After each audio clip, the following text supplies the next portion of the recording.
por favor, peguem os radinhos, quem precisa de tradução simultânea ali.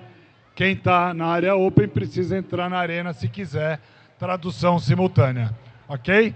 E quem vai fazer a introdução é o Juliano, que ontem fez uma grande palestra lá no Palco Petrobras, distribuiu livros para todo mundo. Quem quiser livro dele depois, procure saber aqui com ele, aprendendo com as falhas de Juliano Lissone. E aí, pessoal, tudo bem? Que legal estar aqui, sou amigo da Campus há muito tempo. Também foi através da Campus que eu conheci o Don Tapscott e o Alex. O Don palestrou ontem e o Alex vai ser o próximo palestrante de vocês. A gente veio junto lá do Canadá, eu moro em Toronto, a gente tem uma sociedade, nós criamos um projeto chamado W3B World, que é um programa de comunidade para executivos na área de Web3 e blockchain. O Alex, ele foi o coautor do livro A Revolução Blockchain, alguns anos atrás, junto com o pai dele, o Don, que esteve aqui ontem. Este livro vendeu mais cópias do que todos os outros livros sobre blockchain somados no mundo. Tamanho foi o impacto dessa publicação para o entendimento do que é a tecnologia blockchain. A tecnologia blockchain evoluiu para aquilo que a gente agora conhece como a Web3. O Alex lançou no ano passado esse livro, Web3, que se tornou rapidamente um best-seller na lista dos livros mais vendidos do The Wall Street Journal nos Estados Unidos. Então é com muita satisfação que eu trago a vocês para a Campus Party Nordeste, Alex Tapscott.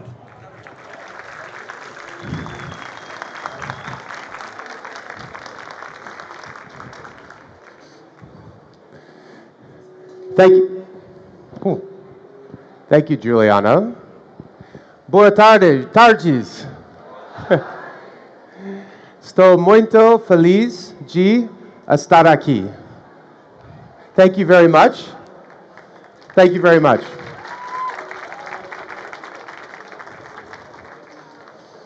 Unfortunately, that's probably the last you'll hear of your beautiful language today. I practiced for many hours to get that right. I wish I could speak Portuguese fluently.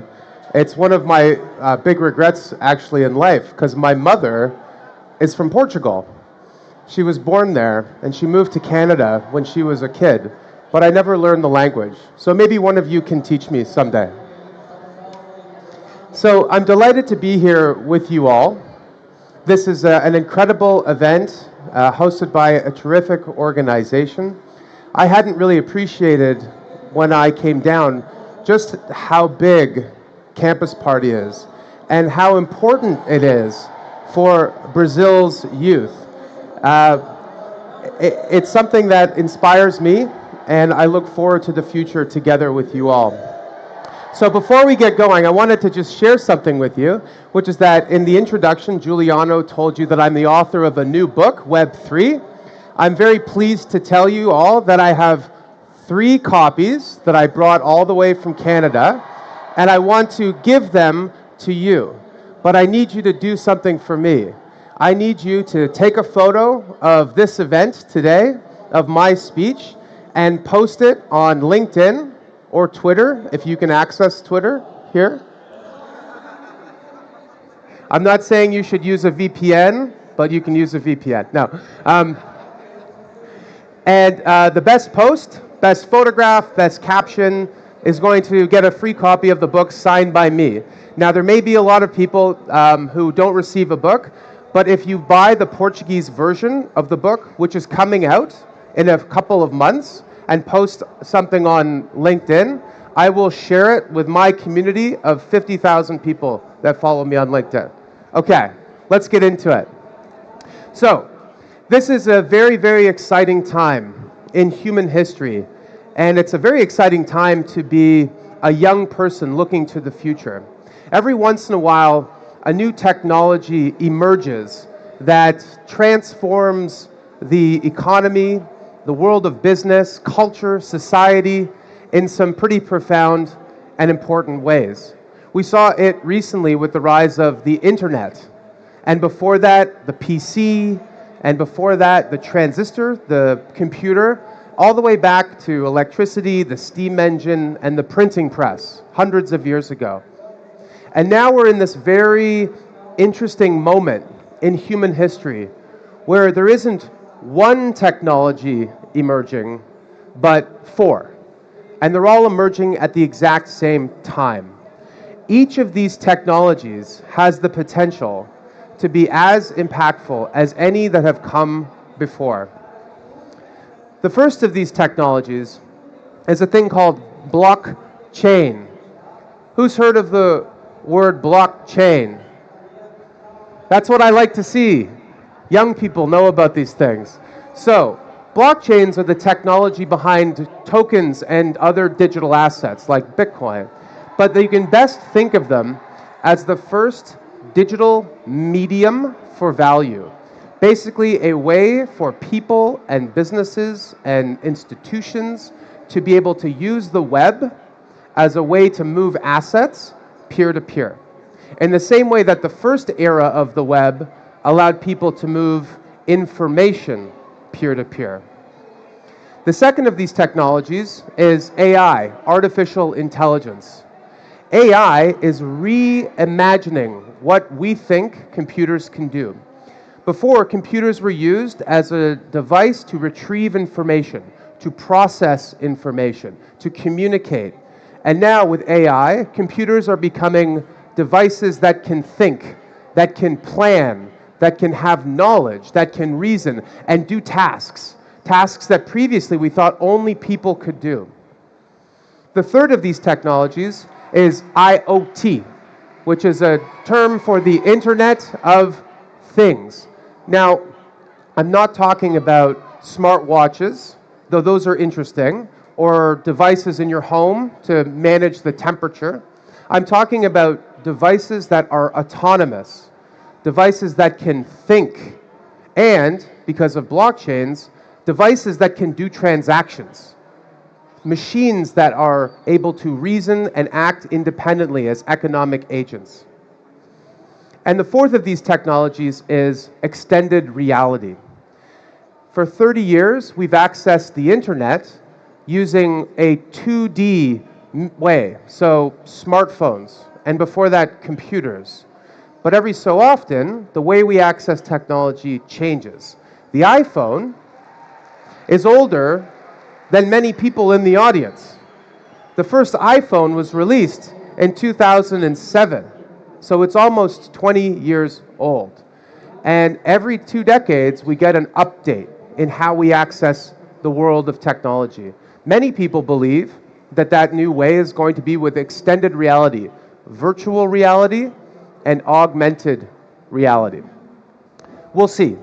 But what's without doubt going to happen is that this technology is going to be a bigger part of our world. So, I'm here to tell you today that these technologies are not separate. They are related. And they are, in a way, codependent. In the same way that the term internet went from describing a very narrow thing, a small thing, a set of networking technologies that allowed different networks to talk to each other. That's what the word internet used to mean. Now, when we use the word internet today, what are we thinking of? We think of social media, new business models, cloud computing, the mobile internet, new cultural phenomenon. The word internet has come to describe a whole new world of business and culture. In the same way that the word internet has grown to encapsulate these things, the term Web3 is coming to define the next era. So what does the internet look like today, or what has it looked like historically? Well, for a few decades, we've had an internet of information, a way for individuals to communicate and move information peer-to-peer. And overall, the internet has been an incredibly powerful and disruptive force in the world. But the problem with the internet is that it's not very good for money or for assets. So if I want to send you some information, I can send you an email, or I can send you a WhatsApp message, or Telegram, or something like that. And you can get it. I can send the same message, the same information, to every single person in this group. We could all be part of a Discord channel, and we could all get the same information at once. So that's great. That's like we all have a digital printing press for information. But when it comes to things that have value, things like money, being able to create copies is not such a good idea. So if I can copy money the way I can copy information, the money becomes worthless. So if I can send the same money to you, what's your name? Raphael. So I send Raphael $100. You're welcome, by the way. It's very important that when he receives it, he knows that he has the only version of that money, that I can't send the same money to someone else. Because if I can send the same money to someone else, that money is worthless. So, it's great to have a printing press for information, but it's not so great to have a printing press for money. Some central bankers would disagree, but for individuals to create trust, we need a way to prove scarcity. And because this has been such a big problem during the first era of the internet, we've had to rely on middlemen, intermediaries. If you think about the original idea of the web, the original idea was that this was going to be a way for people to communicate and move information and speak freely peer-to-peer. But whenever we need to send money or establish identity or create trust, we've always had to use a middleman. Middlemen like banks, brokers, money transmitters, but increasingly big social media companies and other tech conglomerates. These intermediaries sit in the center of transactions and perform some essential roles. They establish trust, they prove identity, and they perform all of the mechanical process that gets money from one place to the other. Now overall, they do an okay job. I think someone scored a goal. They do an okay job, but they have some big limitations. The first is that they are centralized, which makes them vulnerable to hacking or to attack. The second is that they add cost and friction. The third is that they exclude big parts of the population. There are more people in Brazil with a smartphone and an internet connection than people who have a bank account. Smartphone penetration in Brazil is over 80%, but financial inclusion is lower than that, and that's true in many parts of the world. And the fourth big issue is that because they sit in the center of everything, they capture and absorb all this data, all this information about our lives and ourselves.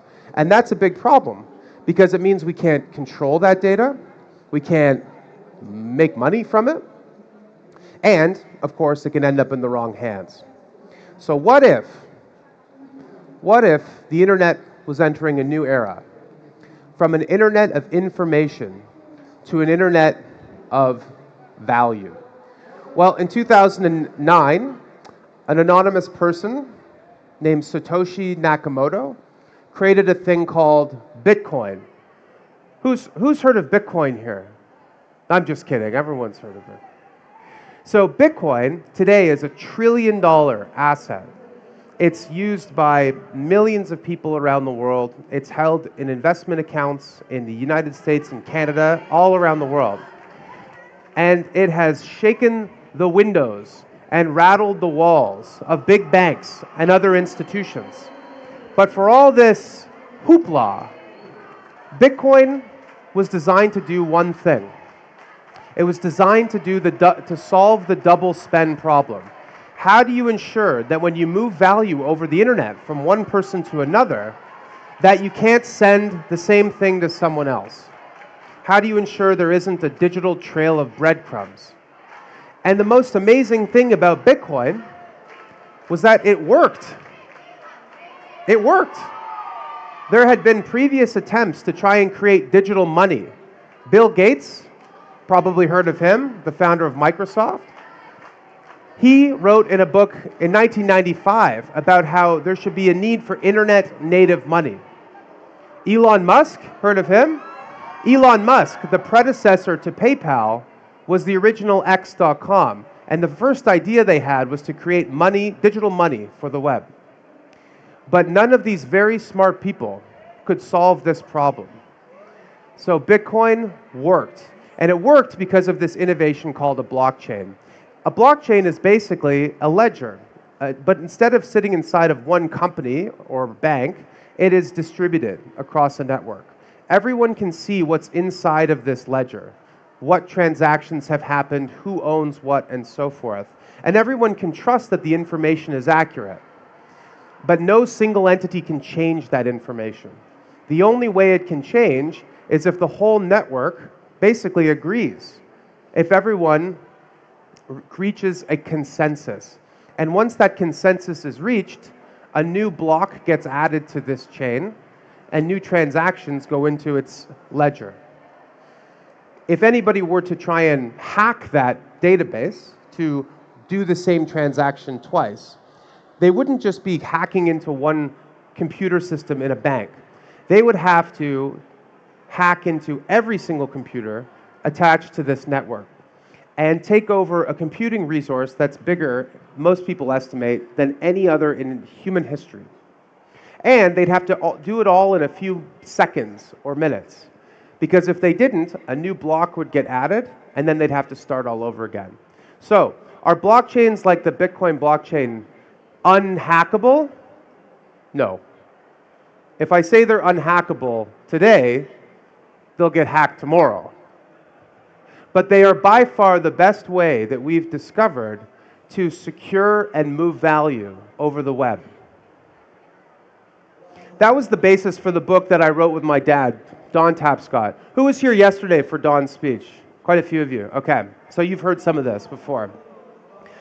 This book was the first to basically explore what the potential was for blockchain beyond Bitcoin. If blockchains could work as a way to move money in Bitcoin peer-to-peer, maybe they could be used for other stuff. Maybe they could be used as a way to move stocks and other financial assets. Maybe they could be used as a way to create scarcity in digital artwork, as a way for artists, digital creators to get paid. Maybe they could be used to move IP or other scarce goods. Maybe they could enable new kinds of business models and marketplaces. So this book was a big book, and it helped to explore some of these initial ideas. My most recent book, Web3, explores the potential with a few years of hindsight. When we first wrote Blockchain Revolution, the entire size of the market for digital assets was $8 billion. So put another way, if it was a public company, it would have been considered a small company. Today, it's $2.5 trillion. And as part of that, there's been an explosion of growth of new use cases and new users. So much of what we wrote about in Blockchain Revolution has happened. Some of those things have actually happened faster than we thought. But there's a lot of confusion around digital assets, around blockchains, around crypto. And there's a lot of mud on the windshield. I'll let the translator try that one. But basically, our view is blurry, right? What is the potential of this technology for business, for your lives? And so I felt the time was right to write a new book, Web3. So what does Web3 mean? Well, the first era of the web, Web 1, was basically a way to look at information on websites using PCs, using computers. There used to be this thing called a desktop computer, and it stayed in your home and you couldn't take it with you. It weighed like 30 pounds. I know it sounds hard to believe, but this thing did exist. So this period of time, Web 1, was known as the .com era. And it was pretty primitive by today's standards, but it nevertheless did something really important. It gave us a way to access the same information.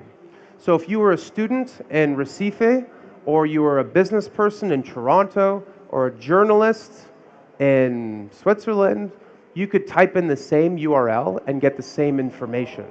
Web 1 democratized access to information.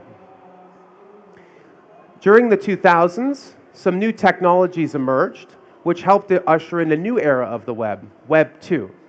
Web 2 was something that we accessed mostly on smartphones, on devices.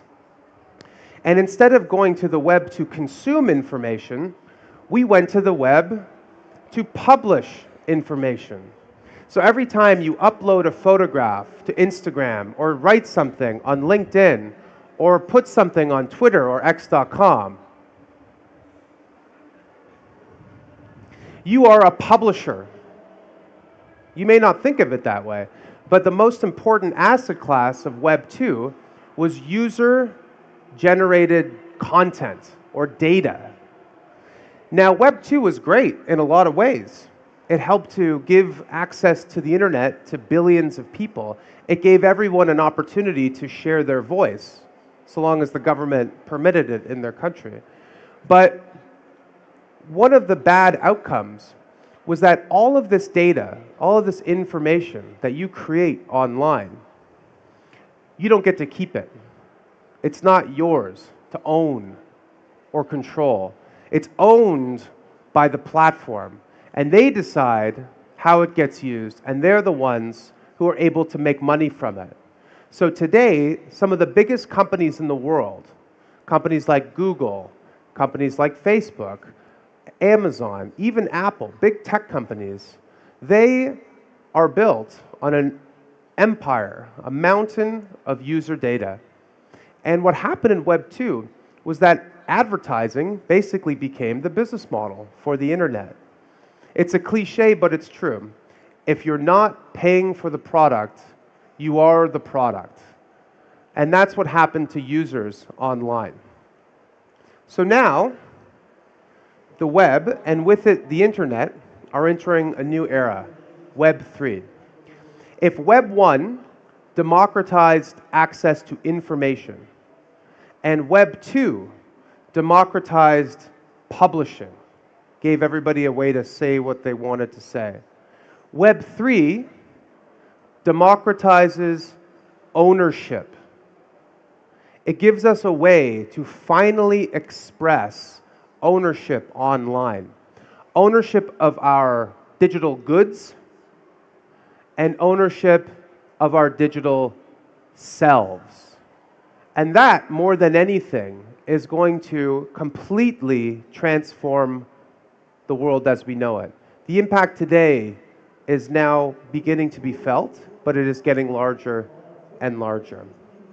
So in the book, I go through the different types of transformations, starting with the smallest, or at least the most fundamental, and growing into bigger and bigger areas. So I'll start with this, assets. A lot of people, when they think of blockchain, they think of crypto. The word crypto is not bad, but it is confusing. Most of the time, when people think of crypto, they think of cryptocurrency. But the problem is, currencies are a very specific thing.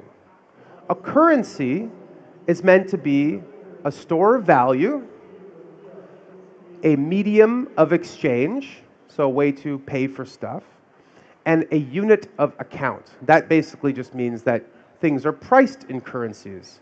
When you go to, the store to buy a loaf of bread, it costs 20 real. It doesn't cost 7 coconuts or something. Money is a unit of account. Most digital assets, or tokens, as I prefer to call them, aren't trying to be currencies at all. A token is best thought of as simply a container for value. In the same way that a traditional shipping container can contain food, car parts, computers, clothing, basically anything you can fit into this container, a token is a digital container that can be programmed to contain anything of value. So it can be programmed to represent a share in a company, a piece of art, a scientific discovery, IP, or some other kind of collectible, a claim on a physical or real-world asset, like real estate, a currency, or something altogether different. What tokens are enabling are new models of organizations, of networks, that don't look like anything we've seen before. But most of those things aren't currencies. In the book, I explain this using a taxonomy. So this is basically a breakdown of all the different kinds of tokens that exist today. I don't think it's a totally complete list. I think there are probably others out there, but most of the assets today fit into one of these categories. I'm not going to go through all of them, but it's just illustrative to see that cryptocurrencies is one of 11 different types, and maybe won't be the most important over time. The second impact is to the individual, all of you and me, people who use the web, citizens of the world. So as I mentioned today, the way the model works in Web 2 is that if you're not paying for the product, you are the product. And sometimes, even if you are paying for the product, you're still the product. So we're online today, and we're interacting with all these different kinds of companies, banks, big social media firms, and other digital conglomerates. We're also interacting with our government, our healthcare provider, and many other institutions. And all of these institutions and companies, they gather up all this information and data about you. And they're able to use that data in all sorts of different ways. And in the end, what do you get back? Well, you usually get some services, some free services. But it's not comparable to what you put in. Yesterday, my dad talked about this concept of the virtual you. And he said the virtual you knows you better than you know you. You might not know where you went, what you bought, what you said, how far you traveled, how many points you earned or so forth 5 years ago today. But the virtual you knows everything about you. And that's very problematic. So how do we change the model? Using this concept of a self-sovereign identity. Instead of all of these different companies owning a piece of you, you get to own that information. So in the world of blockchain, there's a thing known as a wallet. Who here has a digital asset wallet? It's quite a few of you. So, just a quick side story. In the 1990s, before many of you were alive, we used to access the internet using computers and web browsers. I was a kid in the 90s, and I used a web browser for the first time in 1993, Netscape Navigator. And everyone who was older than me, except for my dad, who knew a lot about this stuff, but everyone else thought this was the craziest thing, that a kid could use a computer. Because before that, computers were things that professionals used. And not long before that, they were things that programmers used, but not just regular people, especially not children. And today, a lot of older people talk about digital asset wallets as something that's beyond their comprehension. But that's because they're not digitally native. They didn't grow up using this technology. So I see all of you, and 2/3 of you say you have a wallet. If this audience was 20 years older, it would be completely different. And I actually think that the comparison between a wallet and a web browser is the right one. A web browser is a way for you to access the world of information. A wallet is a way for you to access the world of assets. Now, assets can include things like, Bitcoin or stable coins, USDT, USDC, some stuff like this. It can contain artwork and collectibles. It can contain in-game assets, things that you earn or acquire playing video games. But it can also contain credentials, attributes of your data. In the same way that I don't have my wallet, contains money, but also IDs, ways for me to unlock services, healthcare, my driver's license, etc. A digital wallet can contain assets, but also parts of your digital identity. So for the past 10 years, the focus has been on the rise of digital assets. But the next 10 years, I think, are going to also include the rise of digital personhood. If we're going to spend more and more time online, if more of our identity and our data and our sense of meaning and purpose and economic activity and learning and all of this stuff is going to happen on the internet, we need a way to express our digital selves. The only way to do that is with the Web3 toolkit. The third transformation is to organizations. So this kind-looking fellow is named Ronald Coase. And Ronald Coase was a very famous economist who, if you're an economics major, you may have studied him. Ronald Coase, in the 1930s, so a long time ago, wrote a series of very influential papers where he asked a very simple question. The question was, why do we have companies? Why do firms exist? Such a simple question, most people hadn't asked it yet. And his reasoning was very simple. He said, if the best way to allocate resources, to organize people and assets in the economy is using the free market, then why isn't everyone an independent contractor? Why aren't sales and manufacturing and logistics and all these other groups inside of a company all independent contractors? Because wouldn't that be more efficient? And he said the reason that's not the case is transaction costs. So long as it's cheaper to do things inside of a company than in an open market, companies will grow. So he said, look at the big companies of his day. Ford. The Ford Motor Company didn't just make cars. They had a rubber plantation in Brazil. They had a steel mill. They had timber works. They had smelters and oil derricks. They were what's called vertically integrated, where they owned every single part of the business process.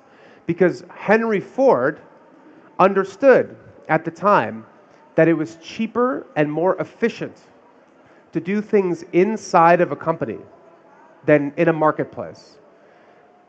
Now, in the 1920s and 30s, transaction costs were really high. The cost of search, hard to find information when you don't have the internet, right? Or when most people don't have even advertisements about what they do. The cost of coordinating. It's very difficult to coordinate and to communicate when you don't have access to telecommunications technology. And the cost of establishing trust. Without information, how can you know that the person you're dealing with is going to abide by their commitments, is going to act with integrity, act with your best interests? So he understood it was cheaper to do things in the firm. That's basically how companies worked for a long time. During the past 100 years or so, a whole bunch of new technologies have emerged, right? Telephones, for one, but also computers, the internet, and so forth. And all of those costs started to decline. It was a lot easier to find information with the web. It was a lot easier to coordinate using communications technologies, and so on and so forth.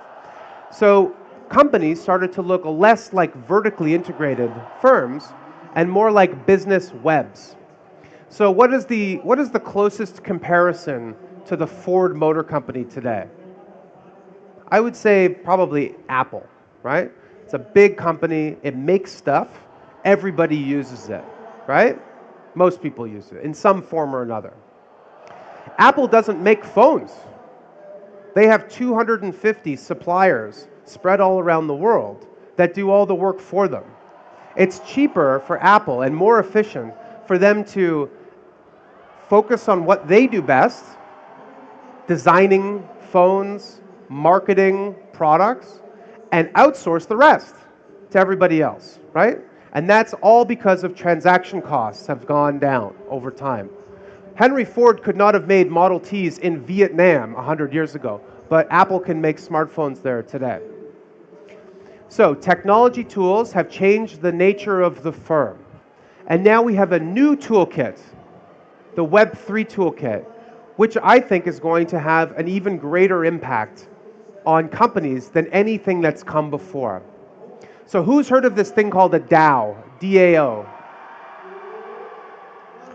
So a DAO stands for Distributed Autonomous Organization, which, if you didn't understand that, in me speaking in English, most people who speak English don't understand that either. I don't even really know what it means. Because these organizations, they are decentralized. They're not autonomous. They have people that are involved in them. And I guess they're kind of organizations. But I think an easier way to think of this is simply as a user-owned network, right? The internet is a network, but it's not owned by anyone. And that's why big companies are able to exploit it and capture a lot of value. A user-owned network aligns the incentives of internet users with the products and services they consume. It's also fundamentally just a way better way, in my opinion, to start a new venture if your venture is a technology company. So let's say you wanted to launch a new business and you wanted to make it so anyone anywhere in the world could use it, right? A new video game that anyone can play, a new internet service that anyone can access. And you were looking for a way to incentivize your users. Well, one way would be to give them a referral, or something, but a much better way would be to give them ownership. Because after all, your first users as a business are the most important. They're the ones that help you to gain scale and eventually what's called network effects. So if you wanted to do that today with a company, with a corporation, how would you do it? You can't, really. You would have to set up entities in different parts of the world, have legal agreements in place, hire lawyers and so forth. It would be too expensive. Uber, before they went public, tried to give its drivers a way to become owners of the company. If you'd been there for a really long time, you'd help to create a lot of value. And they couldn't. And one of the reasons was that the laws in different countries prohibit everyday people from owning shares in companies, which is crazy because the way that great fortunes are made is by either starting or investing in a business at the very early stage. And the rules say that if you're just a regular person, you can't do it. Only rich people can play in that game. So tokens allow for something different. If you're a user of a new application or platform and you start to create value, maybe you contribute code, maybe you're just a user, you can earn a token reward and become an owner of that platform. And that is a much better and faster way to scale a business. There are many different industries that I talk about in the book. I'm going to focus on 3, and I'm conscious of time, so I'll try to move a bit quicker. But this is such juicy stuff, I like to really get into it. So this is Clay Christensen. He wrote a very influential book called The Innovator's Dilemma. And his thesis was basically, or the question that he asked was, why is it that when new technologies come along, that the best run companies still somehow struggle to embrace the new technology? Why is it that good companies fail? Not bad companies, but good companies. And he said one of the problems with new technologies is when they first emerge, they're not actually all that useful for the core market of consumers. So, in the 1980s, there was this new invention called the personal computer, the PC. And before that, there were all these huge companies like IBM that dominated the computer industry, and other companies that don't exist anymore, like Digital Equipment Corp, which you will have never heard of. It was the biggest computer company in the world. It's gone. Poof. So PCs were these small, weak little devices that were not very good for processing large amounts of data. They were good for hobbyists and for business people who wanted a place and a way to communicate and so forth, but for the core market, they were pretty useless. So existing computer companies ignored them.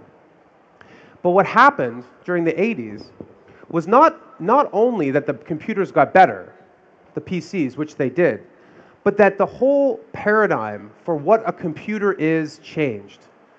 Before the PC, computers, you had to be a programmer to use a computer. And they were used by academics and data scientists and big institutions. Computers cost $500,000 and took up a whole room inside of an office building. What the personal computer revolution did is changed PCs from devices that only programmers used to devices that everybody used, and from devices that were used for data processing to devices that were used for communication and for work efficiency and productivity. And as a result, PCs came to eclipse the other era of computing. So today, think about something like tokens, digital assets. A lot of people who are the big customers of banks and so forth, they see some value to this, but mostly they're well banked, they have access to lots of financial tools. But there's this small segment of the market, actually it's a pretty big segment, people who don't have access to banking, people who don't have a way to store value digitally, people who are looking for new kinds of applications that allow them to own more of the things that they earn online. People who are looking for opportunity, economic and employment opportunity all around the world are using this toolkit. Eventually, it's going to eclipse what's come before. And the fringe market is going to become the market. So let's talk about financial services. Sometimes the world of Web3 is grouped into this thing called fintech, which is wrong. Fintech is basically digital wallpaper. So it's a new coat of paint, a fresh and clean interface to access the old world of financial services. The financial sector of Web3, known as DeFi or decentralized finance, is trying to reimagine the functions of finance, not just to make it easier to get a bank account, but to replace banks with software, to change all the functions of finance. People are really interested in Bitcoin, obviously, and it's done very well. But I'm interested in what's beyond Bitcoin.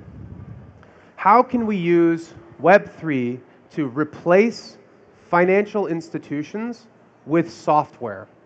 In the same way that the web replaced a lot of information-based institutions with software. Well, what does the industry really do? It gives us a way to store value, to move value, to access credit or loans, to invest money, to exchange assets, to manage risk, to organize information, and to prove identity. These are the functions of finance. I have another presentation, I can spend an hour going through all 9 of these things and examples of how Web3 tools can replace all these different functions. Let's talk about a couple right now. There's a thing called Polymarket. I don't know if anybody's heard of it. Basically, it's a marketplace where you can wager on the outcome of future events. It does something very novel, which is that it harnesses the wisdom of crowds, people who are putting money on the line, who ultimately are a better judge of the outcome of events than experts are. And so Polymarket, as an example, was able to basically predict weeks in advance that Joe Biden in the United States was going to step down. I wrote an article for Fortune magazine explaining this, how markets are a better way to price risk than just experts. Now, that's betting on elections. So what? Well, it turns out that prediction markets can be a really useful way to manage risk in other aspects of our lives. So let's say you're a farmer living in a part of the world where you don't have access to financial tools, and you're worried about crop failure. Maybe this year's harvest won't be as bountiful as the last, but you have no way of managing the risk from that. Well, using a prediction market, you can wager on the outcome of things like rainfall. And if you're right about the season having very little rain, you might be able to offset the loss from crops. There are many, many other examples of this in the book, which I would encourage you to check out. Excuse me. My goodness. One other example is how we move value.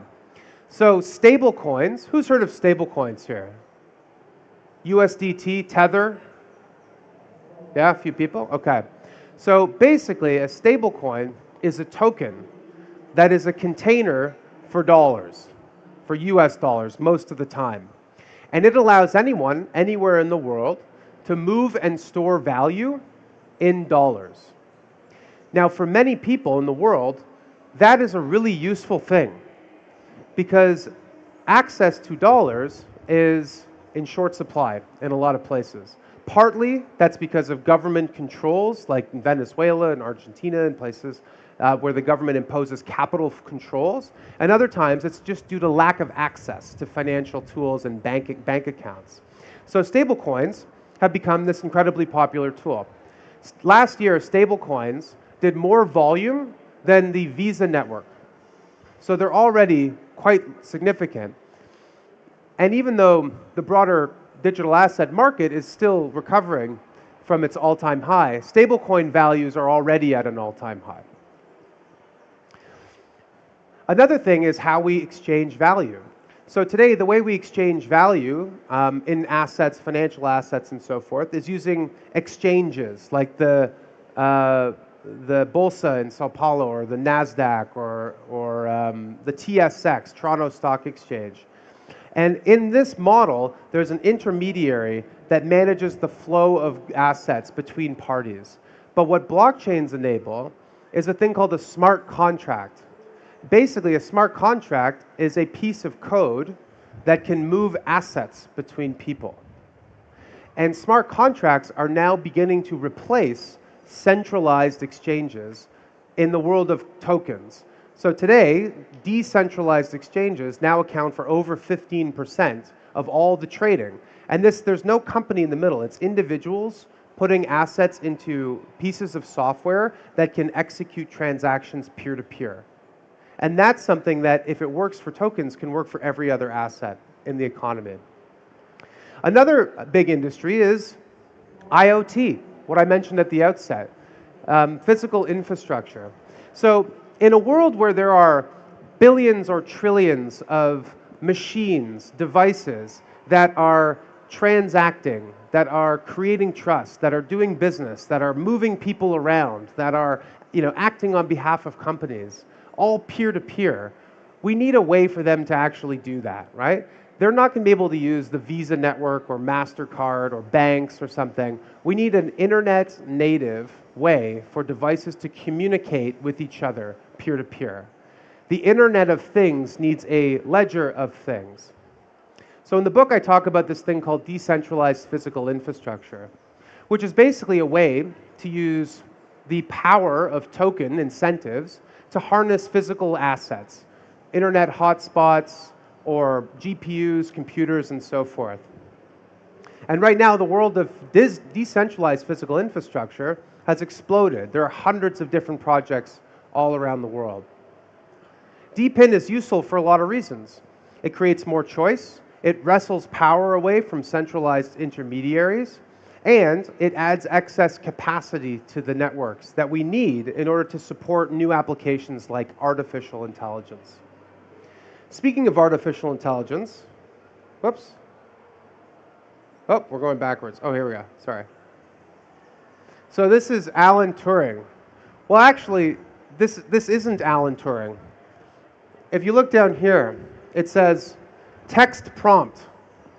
Black and white photograph of Alan Turing holding an Enigma machine, faded slightly. So I went onto the internet and I couldn't find a good picture of Alan Turing that was available for me to use, that was free, because all of the other ones were protected under copyright. Well, good news. I could just go to ChatGPT and it just created one for me out of thin air. And now I don't have to worry about copyright anymore. So this is one of the big problems with AI, which is that AI algorithms are consuming all of the world's information, everything that was created by people, by creators, by artists, by everyday individuals like you.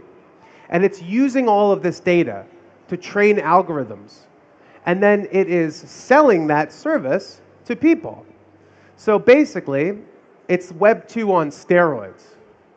It's taking everything without attribution, without notification, they're not telling you, without payment, and making money from that, from all of the world's information. So we need a new model for AI. If AI is going to fulfill its promise, if it's going to usher in a new industrial revolution, if it's going to transform the world, we need a new model. I know that Don talked to this yesterday in his deck, so I won't spend a lot of time. But basically, every single layer of the AI stack, every aspect that makes this whole thing work, there's a way to make it better.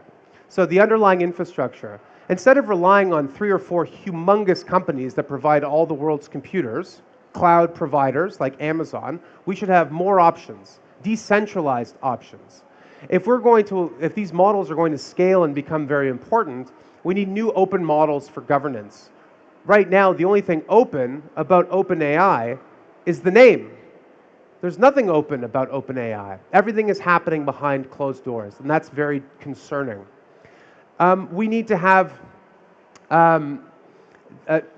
data decentralized, which means basically individuals owning their own digital selves and choosing whether or not to contribute it to AI algorithms and getting paid in the process. And finally, we need applications that integrate blockchain and other Web3 tools. So how can this apply to specific industries? Well, let's talk about culture and art. Art is the foundation of life, in my opinion. And creators are some of the most important people in our world. And for most of human history, technology has actually helped creators. So in the very early days, if you were an artist, you needed a patron to support your work. But because of technology, now artists could sell to a mass market. If you were a musician, you could cut a record or a CD and sell it to millions of people. Or if you were a physical artist, you could create what was known at the time as a lithograph, a print, basically, of your work and sell it. So what technology did was create a way for people to sell from one to many. The first era of the internet was supposed to make it even better. It was supposed to cut out the middleman. Sure, you might use a record label to produce an album, but then you could sell it peer-to-peer to everyone online. There'd be no need for stores and distributors and all these other middlemen taking money from you. But that's not what happened, is it? Because what happened with the first era of the web is that we took a thing that was an asset. Think of music, a CD. You may know what a CD is, or a record.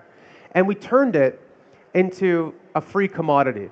We put it through the printing press of the web and we made copies of it to the point where the value of that asset went to zero. And what did we get in return? New intermediaries, platforms like Spotify, Apple Music, and others. And the good news, I guess, is that the music industry is making money again. But on average, artists make less than ever before. So, in the Web3 model, we have a creator-centric way for artists to get paid fairly, accurately, and on time. And this is a different kind of example, but I think it's illustrative. So in the research for the book, I interviewed this young boy named Sevi Agregado, who lives in Manila in the Philippines. And I spoke mostly with his mom because he's 8 years old. He's also a boy who has autism. He's autistic.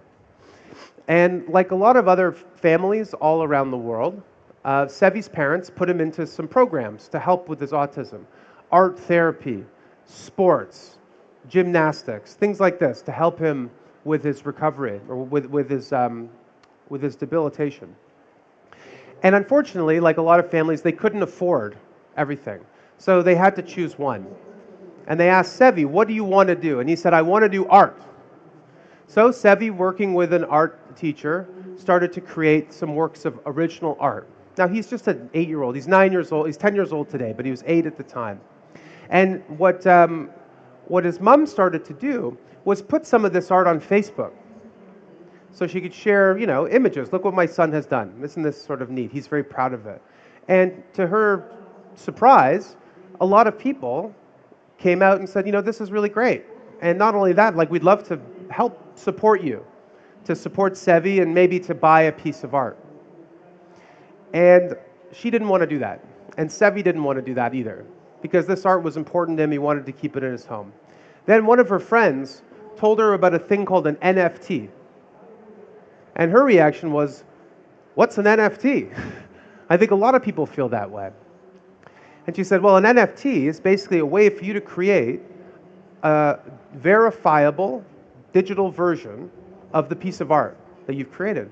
Maybe if you created an NFT of Sevi's art, people might buy that. She was very skeptical at first, but she tried it out. She created or minted some different assets and put it on an NFT platform. Much to her surprise, once again, people started to buy these NFTs. And not just friends and family, but people who are interested in digital art, and also people who are interested in Sevi's story. And then she got a call. Would you like to come present at NFT New York in Manhattan? And we'll pay your way. And she's like, oh my God, this is amazing. So she goes to New York, and she's walking in Times Square. She looks up, and on a 200-foot billboard is one of Sevi's works of art. So, since then, Sevi has sold a few more copies of his art. Maybe they've made $10,000 US, right? That's a lot of money. In the Philippines, that's more than the average family makes in a single year. What is the lesson of the story? The lesson is not that every single kid can create NFTs and make a bunch of money, right? The lesson is that if you're a creator, you have a way now, not just to share information about your work, you have a way to connect to a global marketplace, to be able to find ways to monetize your creativity. If it can work for Sevi, it can work for countless other artists. And in fact, there have been over 300 projects in the NFT world that have generated at least $1 million of revenue for its creators. So significant upside. And this is something that can apply to physical art and to music and to every other thing. Sevi is still creating art, not because it's a source of revenue. You know, his mom told me if he wanted to stop tomorrow, we'd be happy to do something else. But in the meantime, he now has a way to pay, finally, for all those other services. Not just art, but music, gymnastics, sports, everything. I know I'm running out of time here, so I'm just going to, go back to this one slide. So Web 1, we access the web using desktop computers. Web 2, we access the web using smartphones. Web 3, how are we going to access the web? Well, a lot of people think it's going to be using extended reality. And this leads to a discussion about a thing called the metaverse. The metaverse. Now, what is the metaverse? I actually don't know. I think a lot of people define it differently. If you're Mark Zuckerberg, the metaverse is a place where you go and you access Facebook products and services. All your data belongs to him. Anything you buy or earn in that environment, you don't get to take with you. And the rules can change at any time because it's controlled by a company. To me, that's not really what I think a lot of people think of. I think the metaverse is the idea that we can have an open world where people can have experiences, where they can seek meaning, where they can find employment, and where they can have fulfillment. And if we're going to create that, to create a new shared reality for humanity, we need to get a few things right. We need a Web3 version. The Mark Zuckerberg version is not a new shared reality, it's just virtual Disney World. So how can we make it different? Well, number one, we need a reasonable right to privacy. Number two, we need to have property rights. You know, if you buy something or earn something, like for your labor, you should keep it. What a concept. And the third is you should have the freedom to move between worlds. If every single virtual world is just a closed little Disney World, then we're never going to fulfill the potential. This is actually a good place to end. So, not so long ago, Silicon Valley was once described as a tech Galapagos. And the reason it was described as a tech Galapagos was because it had a very unique set of conditions, of environment, of assets, of resources that led to a special species of technology company. And that kind of technology company could thrive there, but nowhere else in the world, just like the animals in the Galapagos Islands. So what were those conditions? Access to capital, access to technology, government, R&D, world-class universities, and a deep bench of technology talent. At the time, Silicon Valley was light years ahead of everybody else. This time is different. In 1993, half of the world's population had never made a phone call. And today, 80% of the world's population has a smartphone in their pocket that can access the web. They have a supercomputer in their hands. The future is happening everywhere, to everyone, all at once. Now, this is an exciting time. It's one that's got a lot of potential, and there's a lot of risk as well. My book is called, I'm going to skip that actually. My book is called Web3, Charting the world's next economic and cultural frontier. The word frontier is intentional. Most frontiers in human history have been forged by governments, big companies. Some frontiers have required superhuman strength or vast resources, climbing Mount Everest, venturing to the bottom of the ocean, going to the moon. But the most bountiful of frontiers in human history, and this is true, are ones that are forged by everyday people. By people who, driven by opportunity or driven by circumstance, get up, pack their things, and hit the trail. So you're all here today because you care about technology. And I think you're here because you also want to play a role in the future. And I'm telling you today that even the most hardy of frontiers people needs a guide. And that's why I hope that my book proves useful. My dad is a bit older than I am, and yesterday he talked about how his generation failed the youth. I'm not ready to give up on my generation yet. We hope to play a role in making the world a better place, but we need you. We need everyone, you know? We need people who are prepared to live a life of consequence, a life of purpose. And now I think for the first time in history, we have the toolkit to do it. So I ask you to please make this the start of your journey towards the web's new frontier and join me. Thank you very much.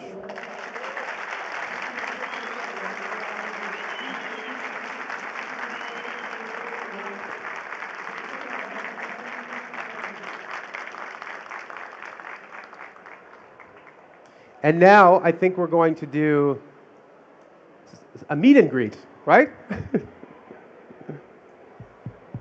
É isso mesmo. Então, se vocês quiserem tirar foto com o Alex, pode vir aqui. Já postaram? Quem já postou?